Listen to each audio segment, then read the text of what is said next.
எங்களை விட்டு போகாதீங்கன்னு எவ்வளவோ கெஞ்சினோம். ஓபிஎஸ் தொகுதியில் புகுந்து கெத்து காட்டிய இபிஎஸ். ஜெயலலிதா பிறந்தநாள் பொதுக்கூட்டத்தில் எடப்பாடி பழனிசாமி திமுகவையும் பன்னீர்செல்வத்தையும் கடுமையாக விமர்சித்தார். அதிமுகவை வீழ்த்த எந்த கொம்பனாலும் முடியாது என்றும் சூளுரைத்தார். முன்னாள் முதலமைச்சர் ஜெயலலிதா பிறந்தநாள் பொதுக்கூட்டங்கள் தமிழ்நாட்டில் 234 சட்டமன்ற தொகுதிகளிலும் நடத்தப்பட்டு வரும் நிலையில் அதிமுக பொதுச் செயலாளர் எடப்பாடி பழனிசாமி தலைமையில் தேனி மாவட்டம் பெரியகுளத்தில் பொதுக்கூட்டம் நடைபெற்றது. இதில் ஏழை எளிய மக்களுக்கு நலத்திட்ட உதவிகளை எடப்பாடி பழனிசாமி வழங்கினார். இதனைத் தொடர்ந்து நிகழ்ச்சியில் பேசிய அவர், இங்கே தேனி மாவட்டத்தில் நடைபெறுகிற பிறந்தநாள் கூட்டம் மாநாடு போல் உள்ள காட்சியளிக்கிறது. இதை பார்த்தால் பல பேருக்கு எரிச்சல் தான் வரும். இந்த மக்கள் பாசமிகு மக்கள், இந்த மண் தெய்வீக மண். இரு தலைவர்கள் இங்கே நின்று முதலமைச்சராக வெற்றி பெற வைத்த மாவட்டம். மேலும் பெண்களை பெற்றெடுத்த பெற்றோர்கள் தங்கள் பிள்ளைகளை பள்ளிகளுக்கு அச்சத்துடன் அனுப்பும் நிலை உள்ளது. அதையெல்லாம் பொருட்படுத்தவில்லை இந்த ஸ்டாலின் அவர்கள். இப்போது அப்பா அப்பா என்று சொல்லிக் கொண்டிருக்கிறார். இன்றைக்கு சிறுமிகள் பாலியல் வன்கொடுமைக்கு ஆளாகி கொண்டிருக்கும் போது அப்பா அப்பா என்று கதறி கொண்டிருக்கும் போது இந்த ஸ்டாலின் எங்கே போனார்?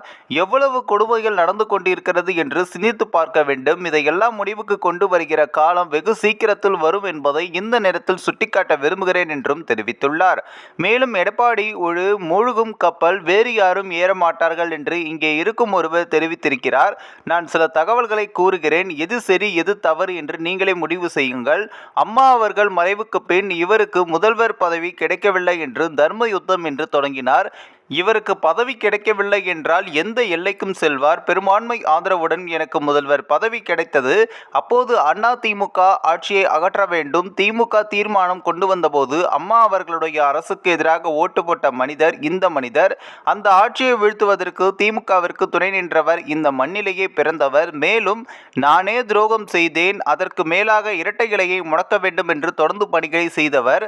2 கோடி அதிமுக தொண்டர்களுடைய சொத்து தலைமை கழக அலுவலகம். இந்த சொத்தை ரவுடிகளை கொண்டு சென்று அடித்து நொறுக்கி திமுக உதவியுடன் சீல் வைத்தவர் பன்னீர்செல்வம். இது துரோகம் இல்லையா? எங்களை விட்டு போகாதீர்கள் என்று எவ்வளவோ கேட்டுக்கொண்டோம்.